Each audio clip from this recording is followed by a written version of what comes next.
Si vous aimez le mystère, le paranormal, et que vous souhaitez en savoir plus sur les recherches en cours, eh bien restez avec nous sur Fréquence Évasion et découvrons ensemble en compagnie de scientifiques et de témoins les phénomènes que l'on dit surnaturels. Patience, c'est dans une poignée de minutes sur Fréquence Évasion. Fréquence Évasion. Fréquence Évasion. C'est la clé du mystère sur Fréquence Évasion. Dans quelques instants, nous serons en compagnie de Jean-Paul Duc. Il a vécu une expérience aux frontières de la mort, je dirais plutôt aux frontières de la vie. On se retrouve dans quelques instants au téléphone. À tout de suite. Vous écoutez Fréquence Évasion, Midi-Pyrénées, Languedoc-Roussillon, Provence, Côte d'Azur.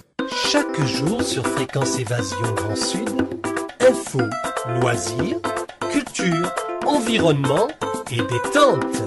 Fréquence Évasion, www.fréquenceévasion.com. Radio Fréquence Évasion, Principauté de Monaco, Grand Sud. Jean-Paul Duc, bonjour, merci d'être avec nous. Merci à vous de m'auditer et bonjour à tous les auditeurs. Alors vous avez vécu une NDE, une expérience aux frontières de la mort. À quelle occasion cette expérience s'est-elle produite ? Déjà, il faut savoir qu'à travers cette expérience, moi j'en ai aucun souvenir parce qu'en fait, l'expérience que je vais vous raconter, enfin ce qui m'est arrivé, en fait je vais vous raconter parce qu'on me l'a raconté, c'est ma femme qui me l'a raconté. Donc le samedi 17 juillet, à 6h du matin, je me réveille en sursaut et apparemment j'ai une douleur en haut de l'épaule.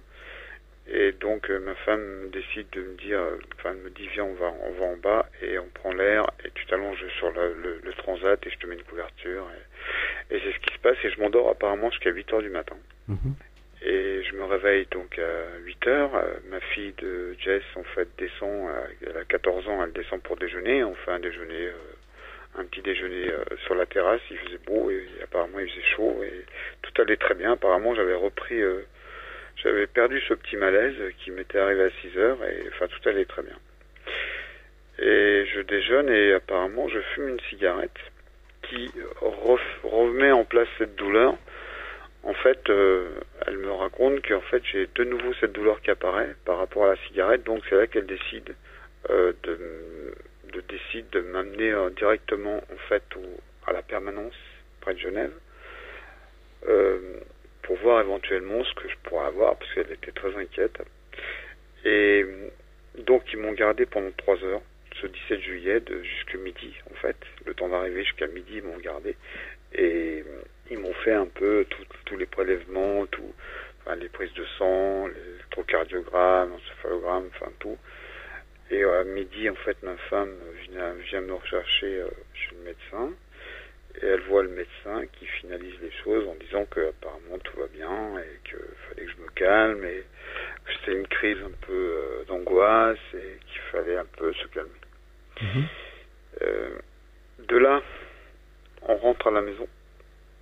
Donc on prend sa voiture, on rentre à la maison et elle me dit que je lui demande 100 fois, 200 fois si je l'aimais et enfin une question complètement incohérente par rapport à mon état et on arrive à la maison et elle demande à son fils, on se met à table, il y avait ma fille qui est là, qui était sur son iPhone et enfin sur son internet et elle demande à son fils, donc mon beau-fils à Michael, de descendre. Il était donc 13h30, le temps d'arriver. À 13h30, il descend pour préparer le barbecue, alors que moi j'avais l'air d'aller beaucoup mieux et que les médecins avaient un peu réconforté, on a dit à ma femme que ça allait mieux et donc elle se sentait un peu plus soulagée et moi aussi apparemment. Et Michael prépare le barbecue et il me demande de venir l'aider. Apparemment il avait un souci avec la viande ou je sais pas quoi exactement. Et je vais vers lui et c'est la fumée en fait du barbecue a reprovoqué cette douleur en fait un peu comme la cigarette. Et cette fumée avait une odeur un peu spécifique du barbecue qui a reprovoqué cette douleur sur lequel je tournais le dos, Mick me tournait le dos et en fait j'ai été dans l'angle de la maison et ma femme est venue vers moi en me disant ça va pas, j'ai dit apparemment, elle me dit que je lui dis que je vomis, j'ai envie de vomir, que je me sens pas bien et que et je tombe dans ses bras et elle m'allonge par terre. Et de là elle appelle. Donc elle est désemparée, elle appelle au secours, elle appelle son fils, elle appelle Michael, 20 ans, elle lui donne les commandes, elle l'appelle, qui vient à son secours, donc il s'approche de moi et donc il me met en position de PLS tout de suite, qu'il avait vu une fois à l'armée. Et de là, il demande à sa mère, en fait, juste avant, il avait rentré Jess, ma fille, il l'avait rentré à la maison pour pas qu'elle assiste, parce qu'elle a pas vu en fait ce qui s'est passé réellement, parce qu'elle a pas assisté, il l'avait protégé tout de suite. Et de là, il demande à sa mère de faire le 15, et elle arrive à voir le 15. Le 15 leur demande ce qui se passe, elle raconte un peu ce qui m'arrive, dans l'état que je suis, donc elle explique que j'ai les yeux à la révulse, que je serre les dents, qu'il faut déjà ouvrir la bouche pour pas que j'avale ma langue, enfin tout ça. Et donc ils font écouter l'haut-parleur en fait du téléphone pour voir la respiration que j'avais. Et de là ils disent, écoutez, ben voilà, il est en arrêt cardiaque, il faut faire un massage cardiaque. Le temps que les secours arrivent, il faut commencer le massage cardiaque. Et Michael, qui avait vu ça donc une fois, le premier jour à l'armée, il a fait et le PLS, et tout de suite après, il m'a mis sur le dos, et il a commencé à entreprendre le massage cardiaque. Donc le massage cardiaque, c'est un effort assez prenant, assez fort, assez dur. Et à 20 ans, avoir la sagesse et le comportement avec le sang-froid qu'il fallait pour réaliser les choses, et face à la vision des choses et face au contexte, il a eu un peu le réflexe instantané, ce sang-froid pour lequel il m'a ventilé, il a permis la ventilation de mon corps. Et les pompiers sont arrivés en premier, il leur a fallu à peu près 8 à 10 minutes, le temps d'arriver avec les circulations et tout ce qu'il faut, le temps d'arriver sur place. Donc ils ont repris juste après Michael le massage cardiaque, et le SAMU est arrivé à peu près 5-6 minutes juste après eux, et on continuait en fait ce massage et on commençait les défibrillations. Donc dans le protocole en fait ils disent que le SAMU au bout de 30 minutes, 30-35 minutes suivant l'âge qu'on a, si on fait des défibrillations puis qu'on fait un massage cardiaque, se rendre compte qu'il n'y a pas de reprise cardiaque en fait. Normalement, c'est pas qu'ils arrêtent, mais enfin bon, ils commencent à pencher la balance en disant, écoutez, on va pas aller plus loin parce qu'on a d'autres choses à faire, et c'est normal, quoi. Il y a un protocole à suivre. Et donc au bout des 25-30 minutes, il demande à Michael si j'étais addict à la drogue ou à quelque chose. Donc non, il a dit absolument pas. Ni à l'alcool, ni à la drogue, ni je fumais un peu, je buvais un peu comme tout le monde, quoi, mais pas plus que ça. Donc ils ont décidé de continuer en fait par rapport aux sportifs que j'étais, parce que je faisais beaucoup de sport.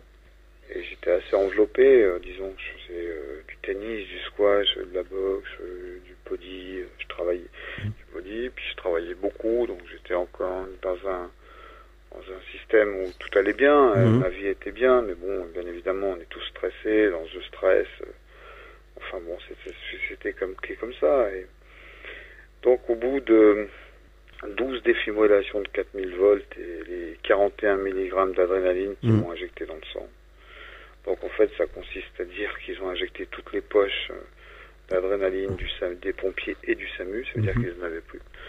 Ils ont dit à Michael d'aller chercher sa mère, en fait. Il était chercher Lina, elle s'est approchée du docteur et il a fait un signe de croix de la main en disant c'est terminé, quoi. Et ça a duré exactement 1h30. Ah oui, quand même. Ah oui, c'est ça le drame, enfin le drame, tout ce drame est un drame, mais donc ça a été très très très long. Donc ils ont commencé à ranger le matériel, à sortir la housse pour parce que c'était terminé. Donc c'est à ce moment-là en fait que ma femme a pu venir sur moi, sur mon corps, mais après ils l'ont retirée, donc ça a duré quelques secondes en fait, le temps de la retirer pour s'occuper d'elle et voilà. Et donc ils ont commencé à ranger tout ça et voilà. Et ce qui s'est passé, c'est que Michael était en face à moi en fait, mais il me regardait pas, il était en face de moi mais il me regardait pas, il discutait avec un jeune à côté de lui, qui était un jeune du SAMU ou du pompier, et il se rappelle plus exactement si c'était du pompier ou du SAMU, avec qui il avait plus ou moins sympathisé pour l'aider un peu dans ce qu'il a produit comme effort et dans le drame, quoi. Et en fait, Michael, en fait, a eu l'instinct de regarder, l'instinct, je vais vous expliquer, mais l'instinct de regarder vers moi, et en fait, il a vu un peu mon diaphragme bouger. Et il a dit au petit jeune qui était à côté de lui, il a dit ça a bougé, il a vu aussi, il a appelé le médecin-chef, et donc ils sont revenus sur moi, ils ont recontinué le massage cardiaque, ils ont vu que mon cœur commençait à repartir. Et donc ça devait être à 10, 5, 10, 12, 15, et de là ils ont décidé de me déporter à Annecy, et voilà quoi. Et vous, pendant ce temps-là, vous étiez où? Votre conscience? C'est la bonne question en fait. C'est ça qui est assez extraordinaire, c'est que pendant ce temps-là, bien évidemment, mon corps était allongé et en recevant des défibrillations, j'ai absolument aucune douleur. J'ai rien senti, rien ressenti. La seule chose que maintenant, bien évidemment, je sais, et surtout je me souviens, c'est tout ce qui m'est arrivé en fait pendant cette heure et demie. C'est ça le plus important. On va dire ce qui est le plus surprenant. Voilà, le plus important pour certaines personnes, mais pour moi c'était difficile à vivre et vraiment à supporter et à concevoir, parce que c'est quand même un truc qui est un truc de fou quoi. Voilà, j'ai vécu en fait cette mort. Faut savoir que dans la mort, on vit. On n'est pas tout seul. Et puis c'est une espèce de vie quoi. En fait, mon corps était allongé et moi, ce qui s'est passé, c'est que je me suis retrouvé assis. Mon être s'est retrouvé assis parce qu'aujourd'hui, je détache mon corps de mon être, bien évidemment, parce que bien évidemment, pendant 46 ans que j'étais normal, disons, comme tout le monde, auquel mon corps et mon être faisaient qu'un. Je me rendais pas compte que mon être, je pouvais se détacher de mon corps, parce qu'on n'y songe pas, on vit notre vie et on a un chemin à tracer. Et là, d'un seul, mon corps est allongé, mon être se retrouve assis et je vois ces énergies lumineuses qui sont tout autour de moi. Mais donc qu'est-ce que vous appelez les énergies lumineuses? Ce que j'appelle les énergies lumineuses, en fait, c'est toute l'énergie qu'un être humain dégage, parce que il y a toute une espèce d'énergie autour de lui. On peut appeler ça comme une pile électrique, quoi. Un être humain, c'est un robot, on lui met une pile, donc il y a une énergie, et en fait, voilà, il bouge, il réagit, il réfléchit, il mange, voilà. Et donc tout ça, en fait, ça fait qu'à travers cette mort, on se rend plus compte on a perdu le sens du physique, quoi, de la vision physique, mais on a une vision qui est en fait énergétique. Donc je voyais ces énergies qui se déplaçaient tout autour de moi pour essayer de me réanimer, parce qu'on en a conscience. Mais ce qui se passe, c'est que en fait, j'étais tellement bien là où j'étais que j'avais envie de leur dire, mais laissez-moi tranquille, quoi. Et de là, au bout d'un certain temps, parce qu'on perd l'espace-temps, on perd la notion de comptabilité, on perd la notion de visuel logique, quoi, que j'ai maintenant, que je retrouve maintenant et qu'on a tous. Et ce qui se passe, c'est que d'un seul coup, il y a une lumière qui apparaît, c'est une lumière énorme. Donc on retrouve ça dans nos EMI, dans tous ceux qui ont vécu ces expériences. Le tunnel. Le tunnel, donc c'est une lumière qui est magnifique, qui est belle, qui est magique. Et ce tunnel, en fait, il est rond parce que la lumière est ronde, donc on va appeler ça un tunnel. Parce que, mais j'en tire des conclusions assez sereines de tout ça et assez scientifiques, dans le sens où moi j'étais quelqu'un qui n'était pas du tout porté sur le tragique de l'EMI, ni sur la médiumnité, ni sur ces choses-là, quoi, parce que j'étais plus du côté cartésien et mathématique. Déjà, j'avais déjà un travail qui comptait beaucoup, parce que j'étais responsable d'une agence sur Genève, pour lequel je faisais du bâtiment. On faisait du bâtiment, donc tout ce qui était menuiserie, vitrerie. Donc il y a pas mal de choses à faire au niveau de vie, comptabilité et commercial et compagnie.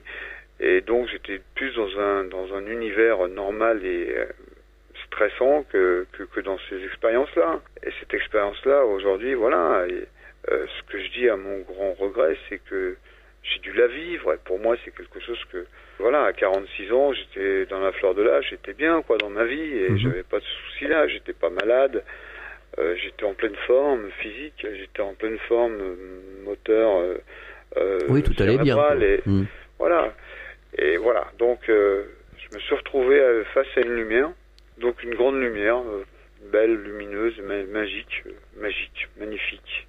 Et puis, on est venu me chercher, donc en fait, mon être s'est déplacé vers cette lumière, parce que c'est un peu comme un principe d'aimant, un peu comme un magnétisme, un champ magnétique énorme, aimanté, et on s'attire vers cette lumière, et vous voyez tout ce qui se passe en bas, mais votre être en fait monte vers cette lumière, et au moment où vous allez partir, où vous devez justement passer ce cap que j'aurais dû passer sans jamais revenir, il y a eu cette main qui est venue me chercher, et qui, voilà. Alors c'était une main comment? Une main lumineuse? Une main, comment ça? Voilà, en fait c'était un être lumineux, donc on va dire que c'était un ange, parce que en fait, voilà, les mots humains sont difficiles à l'interprétation, parce que j'ai pas les mots. Il y en a qui disent des guides spirituels ou des choses comme ça. Oui, mais disons que là, j'étais vraiment, enfin, voilà, après, j'ai pas les mots comme vous les avez. Moi, c'était vraiment un être lumineux qui est venu vers moi, qui m'a pris la main et qui m'a dit, viens, on s'en va. Et cette main, en fait, je l'ai tenue, mais du bout des doigts, comme un crochet. Quand vous fermez vos doigts, juste vos phalanges, et je me suis retrouvé comme un crochet. Et parce que on venait d'habiter dans cette maison, moi j'étais amoureux de ma femme, et red dingue de ma femme, et j'étais en pleine forme, et voilà, et j'avais aucune raison de mourir à cette heure-là. Et franchement, au moment où ma femme, je vais aller dans l'ordre, parce que des fois je me perds un peu dans tout ça, faut bien comprendre. Donc quand cette main m'a attiré et monté, c'est au même moment que ma femme est arrivée près de moi, où Michael a ramené Lina près de mon corps, qui s'est jeté sur moi. Ça m'a fait une grosse chaleur. J'ai senti mon corps avoir une grosse chaleur. Parce qu'en fait, cet être lumineux, ma femme, a ce magnétisme beaucoup plus fort que les autres. On retrouve un champ magnétique qui est beaucoup plus fort. Donc c'est cette lueur qui est arrivée près de moi, c'était quelque chose qui était beaucoup plus fort que les autres, par rapport aux médecins, par rapport aux gens qui étaient autour de moi. Donc quand elle s'est jetée sur moi, ça m'a fait un choc chaud, énormément chaud, et quand on l'a retiré de moi, ça m'a fait un froid, comme voilà, et un froid glacial. Et quand j'ai senti ce froid glacial qui a fait comme une espèce d'onde et de choc thermique dans mon être, et ben c'est là que j'ai décidé de pas partir. On a le choix de pas partir. Mais bien évidemment, ce qui se passe, c'est que comme j'écoute dans toutes ces expériences de mort imminente, et on retrouve facilement un peu les mêmes thèmes, parce que ça maintenant je regarde un peu plus souvent, parce que voilà, ça m'intrigue un peu qu'on me comprenne, et que je comprenne aussi également pour moi les choses. Et donc ce qui s'est passé, c'est que quand j'ai lâché cette main, on a essayé de me rattraper, bien évidemment, parce que vous quittez pas la mort ni la vie comme ça, c'est bien clair. Donc j'ai décidé de lâcher, de laisser tomber, et au moment où on est venu essayer de me rattraper, ben moi je me suis retrouvé dans un espace-temps encore complètement différent. Pour comprendre bien le schéma, en fait vous avez mon corps, mon être qui sort de mon corps, après je vais vers cette lumière, cette main, je lâche cette main et je me retrouve entre la main où j'aurais dû passer cette frontière et la vie dans mon corps. Et de là, j'ai un gros souci, un gros problème, c'est que je ne peux pas retrouver mon corps. C'est impossible de le retrouver. C'est quelque chose d'assez fou. Donc, j'ai commencé à faire à la vitesse de la lumière, mais la trajectoire de mon esprit a fait le tour de la maison, en cherchant quelque chose, en cherchant Lina. Je cherchais quelqu'un sur qui m'accrocher. Et à ce moment-là, est-ce que vous aviez une vision de certaines choses? Oui, on a une vision qui est un peu différente. C'est-à-dire qu'on se rend compte des couleurs, on se rend compte des choses, on voit les choses, mais on peut pas les toucher, on peut pas les sentir, on peut pas voilà, c'est ça. En fait, c'est ce qu'on peut appeler entre guillemets l'enfer. C'est là l'enfer. C'est là, c'est le problème de vivre là sans l'amour, sans que les autres le sachent. Voilà, c'est ça. Et de là, pour retrouver mon corps, il s'est passé une chose fantastique et formidable, c'est que mon frère qui était décédé en 2008, Pascal, qui s'est lui suicidé, qui n'a pas pu partir, parce que quand on se suicide on peut pas partir, parce que c'est pas une délivrance, il me l'a expliqué, Et donc aujourd'hui, on pourra en parler du suicide, c'est pas un problème. Et j'ai retrouvé également mon père, qui lui n'était pas parti pour sa fille.